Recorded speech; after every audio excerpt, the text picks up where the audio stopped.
ಇದನ್ನು ನಾವು ಆವಾಗವಾಗ ಜ್ಞಾಪಿಸ್ಕೊಳ್ತಾ ಇರಬೇಕು, ರಿಮೈಂಡರ್ ಥರ. ನಮ್ಮ ನಂಬಿಕೆಗಳನ್ನು ಬೇರೆಯವ್ರ ಮೇಲೆ ಹೊರಿಸಬಾರ್ದು.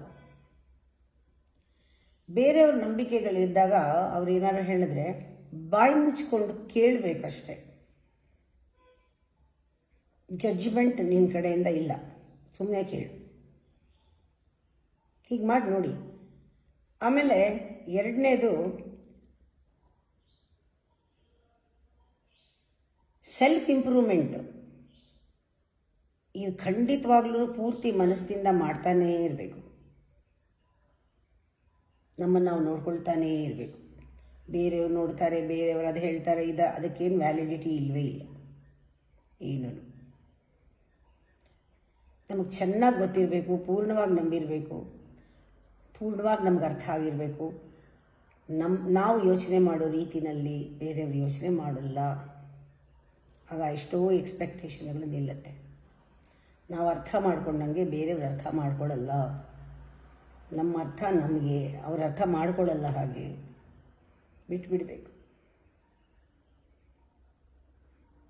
ಬರೀ ಮೋಟಿವೇಶನ್ಗೆ ಕಾಯಬಾರ್ದು. ನಂಗೆ ಮೋಟಿವೇಟ್ ಮಾಡಲಿಲ್ಲ, ನಂಗೆ ಹೇಳಲಿಲ್ಲ, ನನಗೆ ಎನ್ಕರೇಜ್ ಮಾಡಲಿಲ್ಲ. ನಿನ್ನ ಡಿಸಿಷನ್, ನಿಂದೇನೆ ಕನ್ಸಿಸ್ಟೆನ್ಸಿ, ನಿಂದೇ ಡಿಸಿಪ್ಲಿನ್ ಮಾಡ್ಕೊಂಡು ಹೋಗಬೇಕು. ತುಂಬ ಬೆಳಿತೀವಿ, ಒಬ್ಬೊಬ್ಬರು ಬೆಳಿಬೇಕು. ಈಗ 3 ಡೈಮೆನ್ಷನಲ್ ಮ್ಯಾನ್ ಈಸ್ ನೀಡೆಡ್, ಗೊತ್ತಾ? ಈಗ ಪರಿವರ್ತನೆ ಆದರೆ ಅವನು 3 ಡೈಮೆನ್ಷನಲ್ಲಿ ಬೆಳಿಬೇಕು. ಕ್ರಿಯೇಟಿವ್ ಆ್ಯಕ್ಟಿವಿಟಿ ಇರಬೇಕು ಅವನಿಗೆ. ಫೀಲಿಂಗು ಅಷ್ಟೊಂದು ಕಂಪ್ಯಾಷನ್ ತುಂಬಿರಬೇಕು. ಆಮೇಲೆ ಒಳಗಡೆ ಸ್ಟೆಬಿಲಿಟಿ, ಕಾನ್ಷಿಯಸ್ ಆಗಿ ಆ ರೀತಿ ಇರಬೇಕು. ಬೀಯಿಂಗ್ನಲ್ಲಿ he should be very very firm and conscious. Floating ಇರಬೇಕು. ಅವನದು ಕಂಪ್ಯಾಷನ್ ಹರಿತಾ ಇರಬೇಕು. ಕ್ರಿಯೇಟಿವಿಟಿ ಹೊಸದು ಬರ್ತಾ ಇರಬೇಕು. ಅಂಥ ಮಕ್ಕಳು ಇವಾಗ ಬೇಕಾಗಿದ್ದಾರೆ ಸಮಾಜಕ್ಕೆ. 3 ಡೈಮೆನ್ಷನಲ್ ಚಿಲ್ಡ್ರನ್.